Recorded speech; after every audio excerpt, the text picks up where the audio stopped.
Magandang araw po. Tawagin niyo na lang akong Obet. Sales agent ako noon sa isang kumpanya sa Makati. Taong 2002 nang mangyari sa akin ito. Ulila na ako sa mga magulang ko. Kaya ang tiyuhin ko na si Tio Torio na lang ang kasama ko sa buhay. Nagrerenta lang kami ng maliit na kwarto malapit sa Buendia.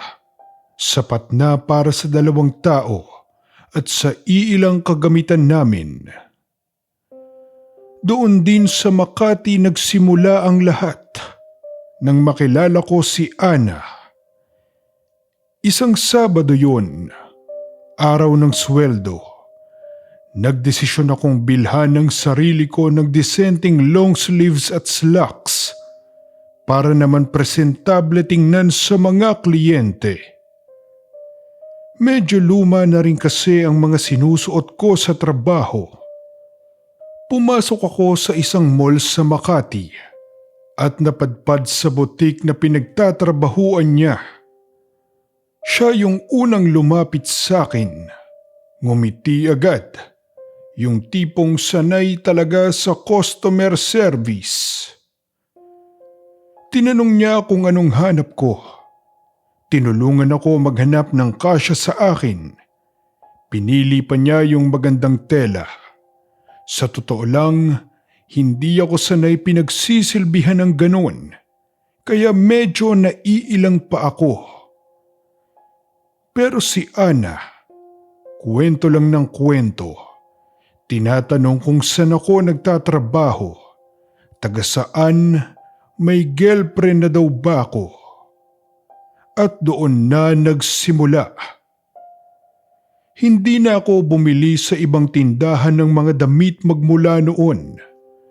Tuwing may sobra akong pera, magpapanggap akong may bibilhin pero ang totoo, gusto ko lang na makita siya. Hanggang sa humantong sa palitan ng aming numero.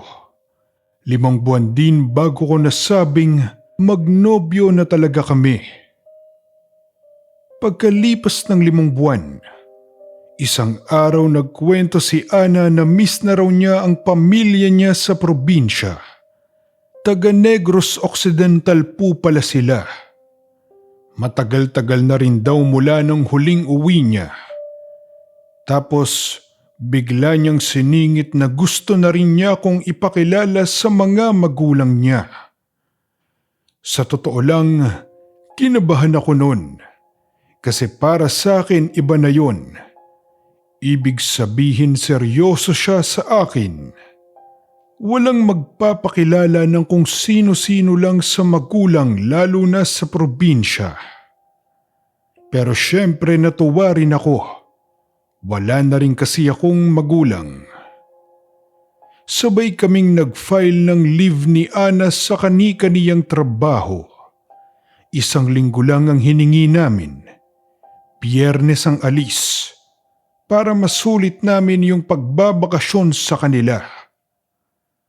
Buwan ng Marso noon. Mainit sa Maynila pero iba pa rin yung init ng probinsya na nasa isip ko. Yung amoy ng bukid, yung maalikabok na daan, yung mahabang biyahe. Laki rin kasi ako sa probinsya, pero matagal na akong hindi nakakabalik doon. Nagbus kami papuntang Batangas, sumakay ng ferry. Tapos noong nasa kabilang isla na, sumakay naman ng Ceres.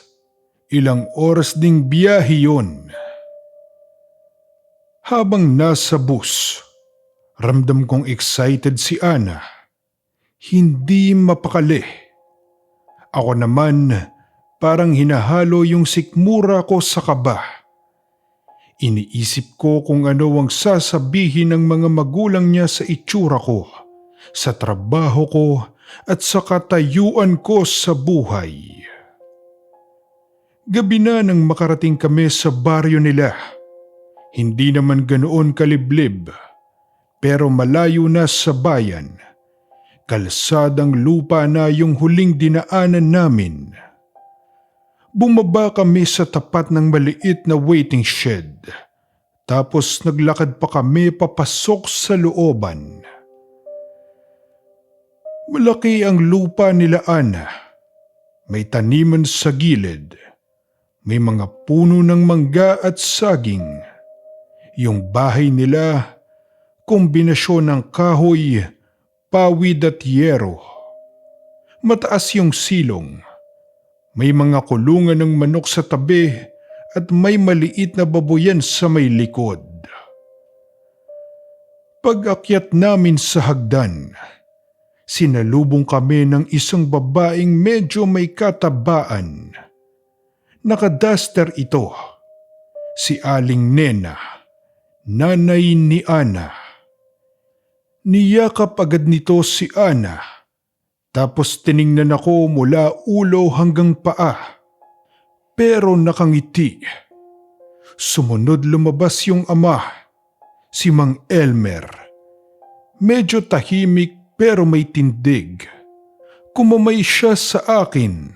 Malakas ang pagkakapiga nito sa kamay ko. Nasa likod nila yung kuya ni Ana na si Alfredo. Mukha itong suplado kahit tumango naman sa akin. Mas matangkad ito sa akin. Medyo maitim, payat, pero mukhang malakas ang katawan. Yung tipong batak at bato-bato. At sa pinakalikod, may isang matanda, si Lola Lusing. Payat, kulubot na yung balat. Puti na halos lahat ng buhok. Nasa gilid lang siya ng pinto nakatayo. Nakasandal sa poste. Nakatitig lang sa akin. Hindi nakangiti. Para bang sinusukat ako lalo na yung mukha ko. Doon pa lang may konting kirot na akong naramdaman sa dibdib. Hindi dahil sa takot, kundi sa pagkabahala. Iniisip ko kung pasado ba ako sa paningin ng matandang yon o baka mukha lang talaga siyang masungit. Pero maayos naman ang pagtanggap sa akin ng pamilya. Inihanda na nila yung hapunan. May tinolang manok, pritong isda, at parang adobong baboy yung isa. Umupo kami sa mahabang lamesa. Tabi ko si Ana. Kaharap namin si Aling Nena at si Mang Elmer. Si Alfredo naman ay nasa dulo. Si Lola wala sa lamesa, pero nasa silya malapit sa may altar. Patingin-tingin sa akin. Busog pa raw ito kaya hindi pa sumabay sa amin. Habang kumakain, masigla yung naging usapan tungkol sa Maynila, sa trabaho namin at sa buhay sa syudad. Pero may napansin akong kakaiba. Para bang hindi pare-pareho yung ulam namin. Yung tinolang nasa harap ko ay ang siyang nilalantakan namin ni Nena. Pero yung nasa kalderong sinasalukan ni na Aling Nena at Mang Elmer, nanunuot sa ilong ang kakaibang amoy. Parang malansa na ewan. Parang may halong kung ano na hindi ko mawari. Yun ang sinasabi kong parang adobong baboy. Gusto ko sanang sumandok doon. Kaso ayun nga, medyo may amoy na iba ang dating sa akin. Isa pa, hindi naman yun inaalok sa akin ni Nena at kahit yung mga magulang niya. Kinabukasan ay maaga akong nagising. Hindi pa ako sanay sa katahimikan ng probinsya at hindi rin ako agad nakakatulog ng mahimbing pagbago ako sa lugar. Bandang 5:00, lumabas ako sa kwarto para umihi. Sa may bandang kusina, naroon si Nena. Gising na pala ito. May hinihiwas sa malaking tabla. Tila ba laman loob ng baboy. Mapulang mapula yun. Napansin ni Nena na nakatingin ako. Ngumiti siya at sinabi lang na magluluto daw siya ng masarap na ulam para mamayang tanghali. Nagpasalamat naman ako at dumiretso na sa likod bahay. Tahimik yung paligid. Madilim pa noon. Ang tanging maririnig mo lang ay tilaok ng manok at mahinang ugong ng palay sa malayo. Habang umiihi ako sa likod, napansin ko na parang iba yung amoy ng hangin. May halong amoy malansa na hindi ko alam kung saan nanggagaling.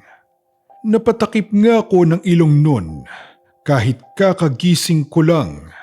Hindi ba dapat hindi ko pa yun masyadong maaamoy kasi wala pa talaga ako sa huwisyo. Kinagabihan naman habang nasa loob ng kwarto. Narinig ko yung tila tunog ng mga kuko sa bubong. Madiin yung pagkaskas. Tapos parang may tumatakbo sa yero. Hindi naman mabigat. Magaan lang pero dinig mo na meron talagang kung ano sa bubong. Tinanong ko si Ana kung normal lang ba yung ganong tunog sa bubong. Sinabi niya na baka pusa lang yon, bayawak o mga dahon ng puno. Tumango na lang ako pero ang totoo, hindi ako kumbinsido. At hindi maaalis sa isip ko yung mga magagaang na yabag. Sa ikalawang araw namin, sinamahan ako ni Ana sa maliit na tindahan sa kanto ng baryo. Bibili kami noon ng soft drinks at biskwit. Habang nagbabayad si Ana, may matandang lalaking tumingin sa akin. Tapos kay Ana. Tapos bumalik ang tingin sa akin. Napansin ko na may hawak itong manok. Nang makabili si Ana, nauna siyang maglakad. Medyo naiwan ako sa tindahan kasi nawili ako sa manok na hawak nung matanda. Nakihimas din ako sa manok niya. "Taga rito ka ba, iho?" tanong nito. "Hindi ho, bisita lang ho ako ni Ana. Nobyo niya ho ako." Sagot ko. Tumango ito at saka tinapik yung balikat ko at mahinang nagsabi ng, "Ingat ka, iho." Napansin ko na iba yung tono niya.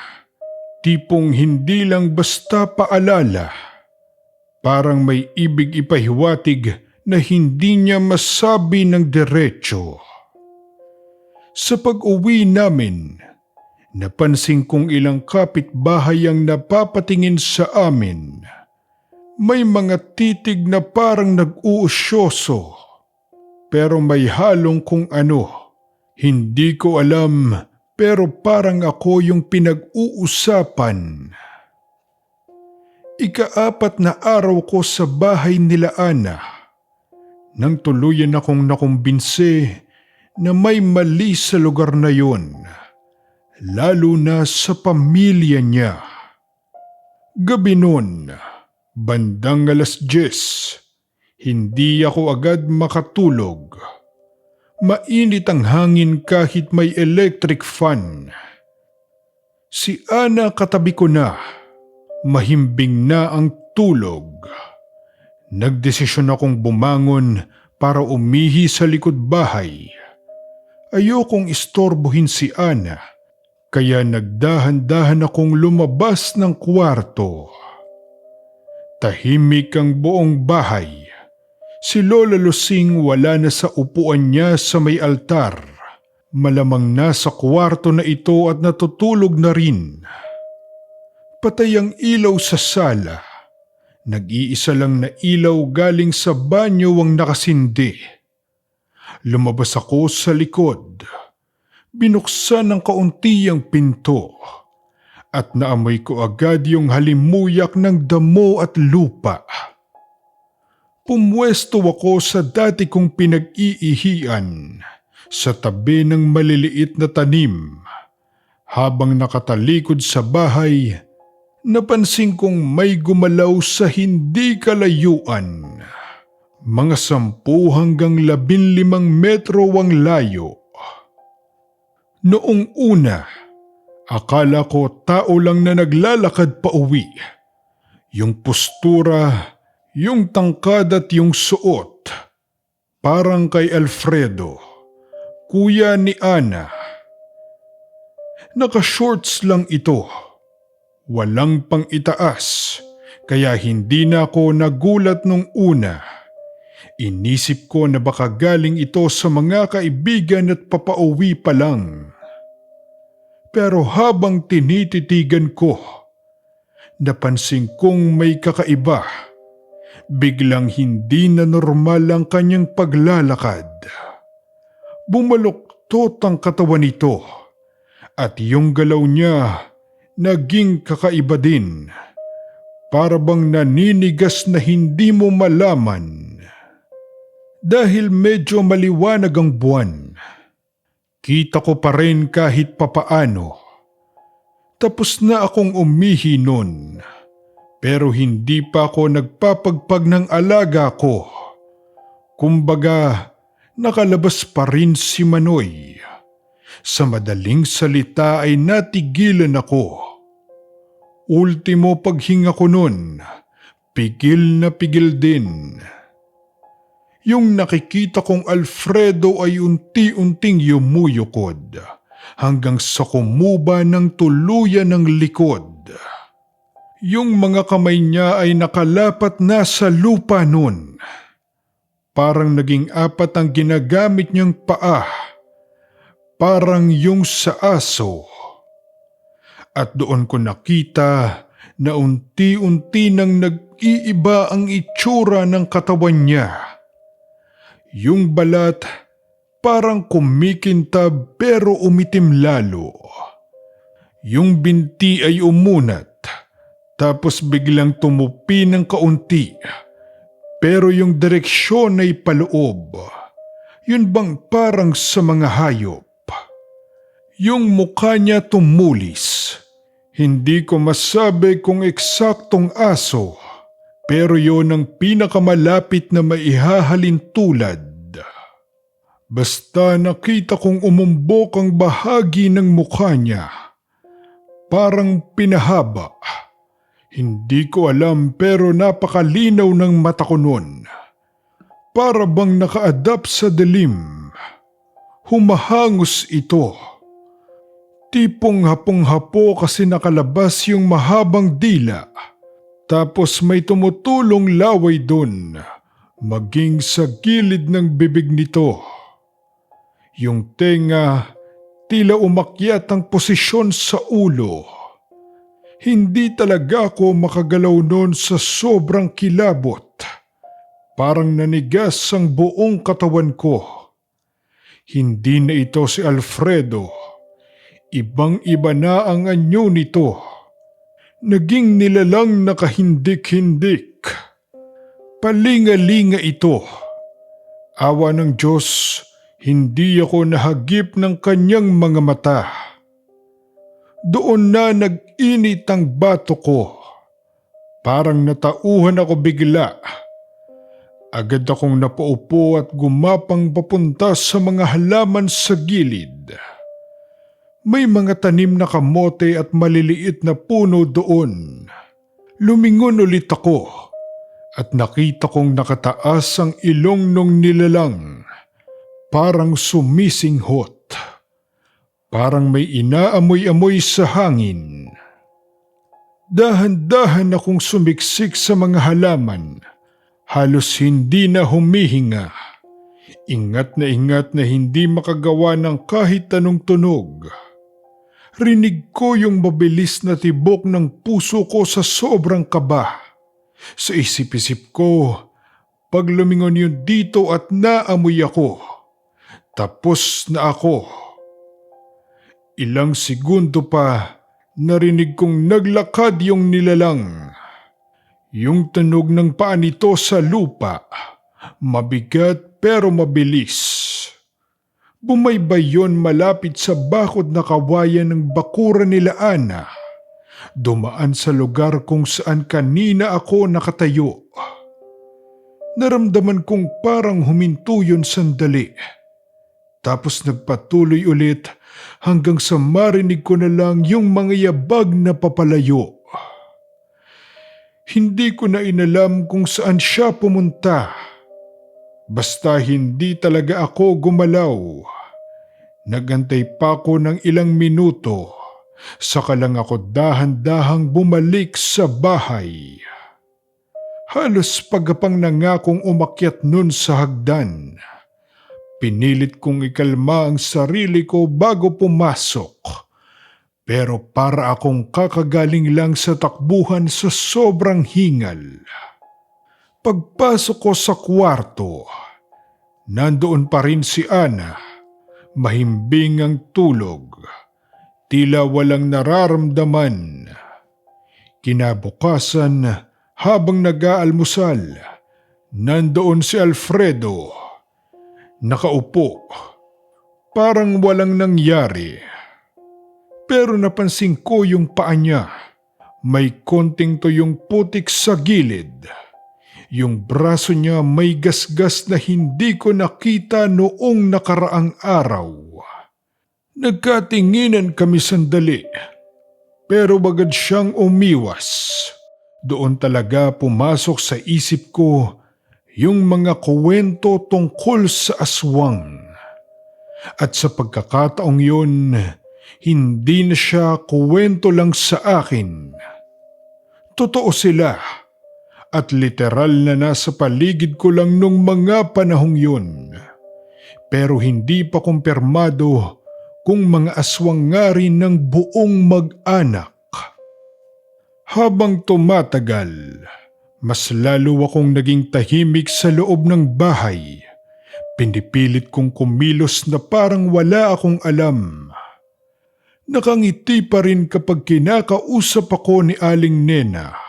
Sumasagot pa rin sa mga tanong ni Mang Elmer. Nakikipagbiruan paminsan-minsan kay Alfredo.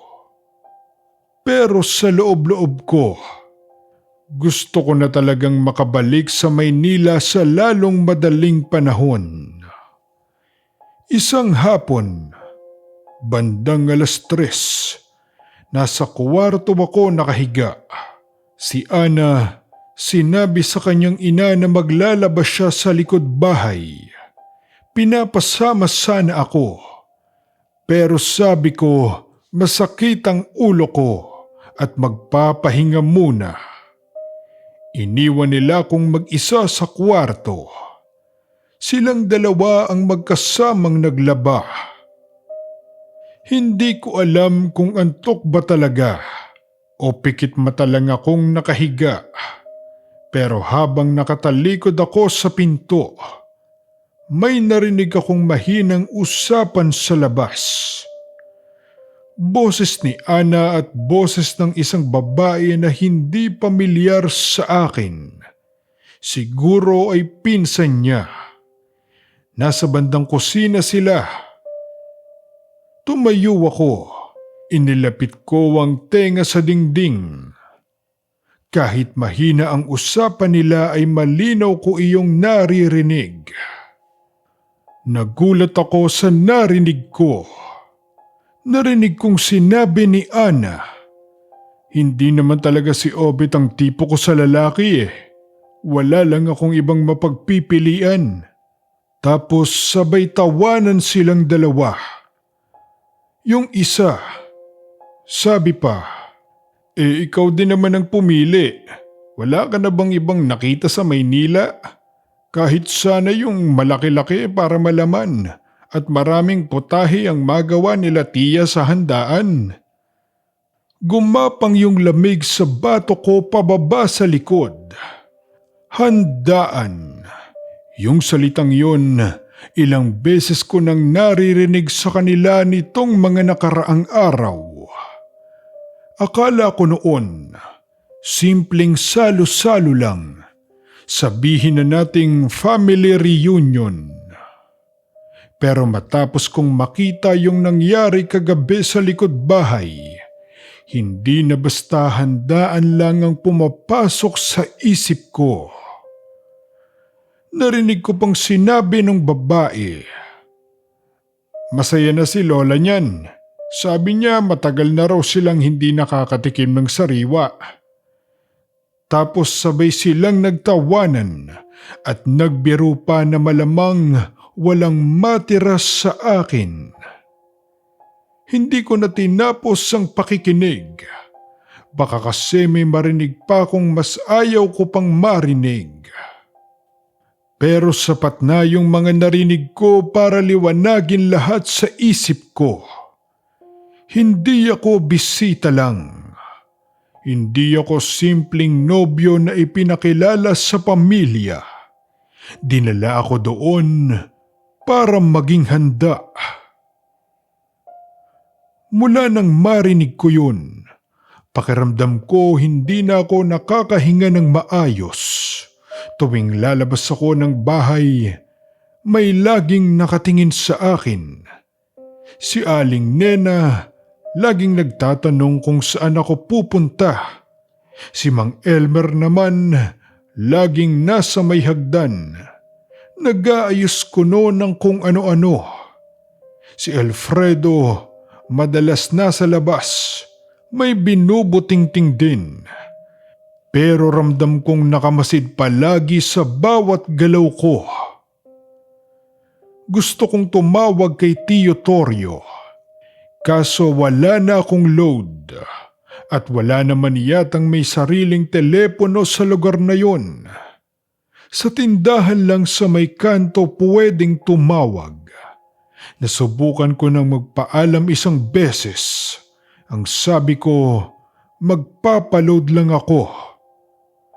Pero ang mabilis na sagot ni Aling Nena ay, "Mamaya na, mainit pa sa labas. Dito ka na muna, magmemeryenda tayo." Kapag lalakad ako sa bakuran, ganoon din. Laging may nakatingin. Puro kamag-anak nila ang mga katabing lote.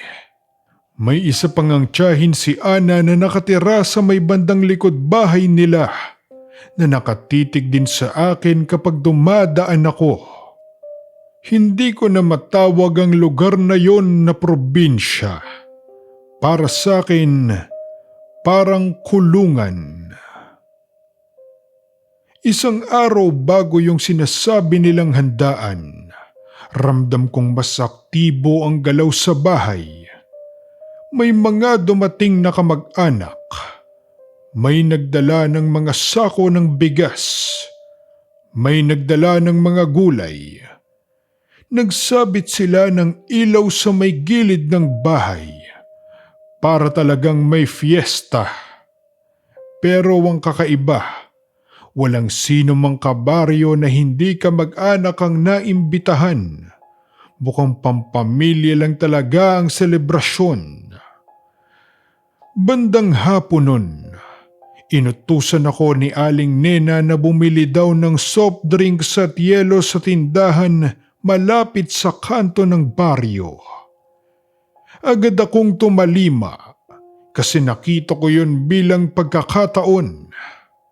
Sabi ko, ako na lang ang pupunta mag-isa. Sabi ko pa, para makapaglakad-lakad din kahit papaano. Tumango naman siya, pero may pag-aalinlangan. Tiningnan pa si Alfredo. Ang sabi lang niya, bilisan ko raw at huwag nang kung saan-saan pa dadaan. Kung magsalita siya ay para bang isa kong bata. Paglabas ko sa bakuran nila, ramdam kong may nakamasid pa rin sa akin, pero wala nang sumusunod. Diretso ang lakad ko. Pero ang utak ko nagmamadali. Hindi ako dumiretso sa tindahan. Sa halip, sa unang kanto, kumaliwa ako papunta sa medyo masukal na bahagi. Hindi ko na inisip kung maliligaw ba ako. Basta ang mahalaga, makalayo ako sa bahay nila. Bahala na yung mga gamit ko doon. Basta dala ko yung cellphone ko at kakaunting pera na natira sa akin. Habang naglalakad ako, naririnig ko ang langit-ngit ng mga tuyong dahon sa ilalim ng tsinelas ko. Medyo madilim na rin kahit 5:00 pa lang. Makapal ang mga puno at mukhang walang dumadaan doon. Tumakbo na lang ako. Hindi ko na tinitingnan ng likod ko. Ayaw kong makita kung may sumusunod sa akin. Makalipas ang ilang minuto, narinig kong may sumigaw. Pero mahina na yon dahil galing sa malayo. Hindi ko mawari kung pangalan ko yung tinatawag o pangalan ng ibang tao. Pero lalong bumilis ang lakad ko. Naramdaman kong parang tinatambol noon ang dibdib ko. Halos madulas na yung paa ko sa lupa nang bigla akong napahinto. Sa harap ko, sa may di kalayuan, may konting liwanag na papalapit. Parang ilaw ng sasakyan. Naglakad pa ako ng kaunti. Saka ko nakita na may kalsada pala doon. Semento na. May mga poste ng kuryente. Tanda na highway na yun. Hindi ko alam kung alin ang daan papunta sa bayan, pero mas pinili ko nang maghintay sa gilid. Payuko pa yung posisyon ko nun, na parang may tinataguan. Tuluyan ng lumubog ang araw. Madilim na. Tanging ilaw na lang ng iilang poste ang nagsisilbing liwanag sa daan. Maya-maya, papalapit na yung ilaw.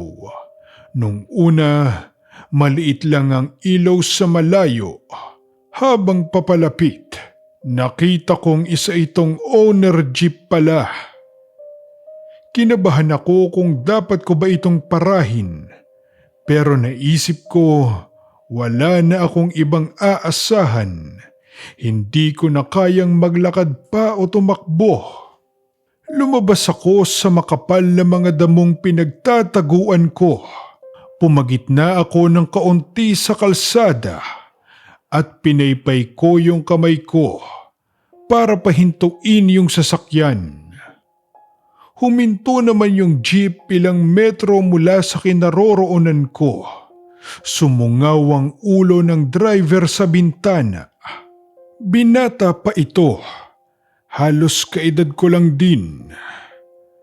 Nagpakilala ito sa pangalang Ariel.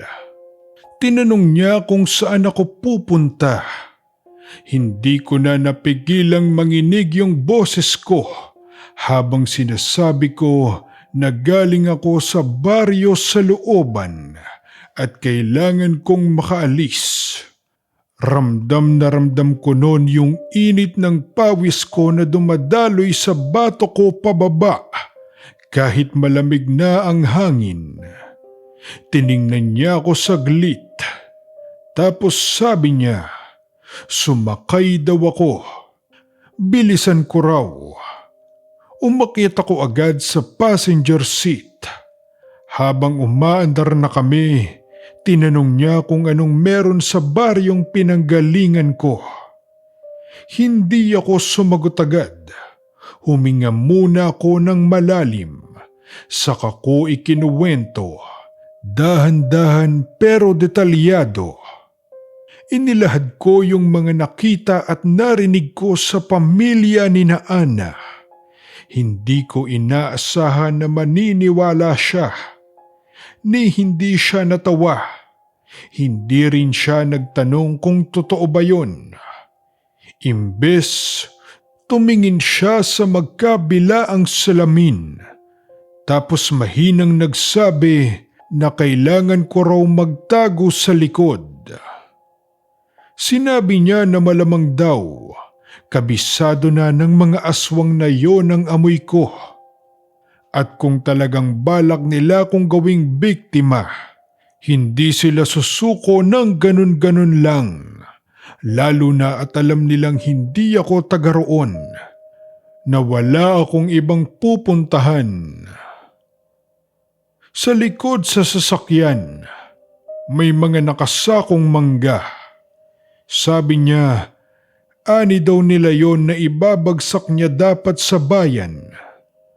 May trapal na nakatakip sa mga sako. Sinabi niyang doon ako sumiksik sa pagitan ng mga sako para matabunan ng amoy ko. Agad akong lumipat sa likod. Gumapang papasok sa pagitan ng mga sako. Inayos niya yung trapal. Sinigurong natatakpan ako. Nag-iwan lang ng kaunting siwang para makalanghap ako ng hangin. Naamoy ko yung mga hinog na mangga. Nagdadasal na sana nga talaga ay matakpan ng mga yon ang amoy ng katawan ko. Tiniis ko ang init nun. Abot-abot din ang kaba sa dibdib ko. Habang umaandar yung jeep, naririnig ko yung ugong ng makina, yung tunog ng gulong sa semento, at paminsan-minsan ang mga kaluskos sa daan. Sa ilang pagkakataon, bigla niyang binabagalan ng andar, tapos bibilis ulit. May isa pang pagkakataon noon na bigla niyang pinatay ang ilaw ng jeep, saka ulit binuksan makalipas ang ilang segundo. Sa isip-isip ko, baka may nakita siyang hindi ko na gustong malaman. Makalipas ang kung ilang minuto, naramdaman kong huminto na ang sasakyan. Binuksan niya ulit yung trapal at sinabihan akong pwede na akong lumabas. Nasa kabayanan na raw kami, malapit sa bahay nila. May bahay daw kasi sila doon. Inalok niya ako na doon muna tumuloy kasi delikado raw kung pipilitin ko pang bumiyahe ng ganong oras. Baka wala rin daw akong masakyan. Hindi na ako nagpakipot. Pasalamat nga ako at may nagtiwala pa sa akin. Sa bahay nila, pinakain nila ako. Tahimik lang ako habang kumakain. Ramdam ko pa rin yung panginginig ng mga kalamnan ko sa takot at sa pagod. Ni hindi na nila ko inusisa tungkol sa ikinuwento ko kay Ariel, na malamang ay naikwento niya rin sa kanyang mga magulang. Kinabukasan, maaga pa lang, hinatid niya ako sa sakayan ng ferry. Nagpaalam siya. Hindi na nagtangkang humingi ng detalye tungkol sa pamilya ni na Ana. Para bang alam na niya ang sikretong tumatakip sa lugar nila. Pagbalik ko sa Maynila, hindi na ako nagpakita sa butik na pinagtatrabahuan ni Ana. Nagpalit ako ng numero. Nagpalit din ako ng ruta sa pagpasok sa opisina para lang hindi na ulit mag-cruise ang landas namin. Pagkaraan ng ilang araw, nabalitaan ko na lang sa isang kakilala na hindi na pala bumalik si Ana sa pinagtatrabahuan nito. Marami ang nagtanong tungkol sa aming relasyon at ang tanging sinabi ko ay matagal na kaming hiwalay at ang dahilan ay hindi ako tanggap ng pamilya nito. Hanggang ngayon, Kapag naiisip ko ang pamilyang yun, napapaisip pa rin ako kung ano kaya ang nangyari kung hindi ako tumakas.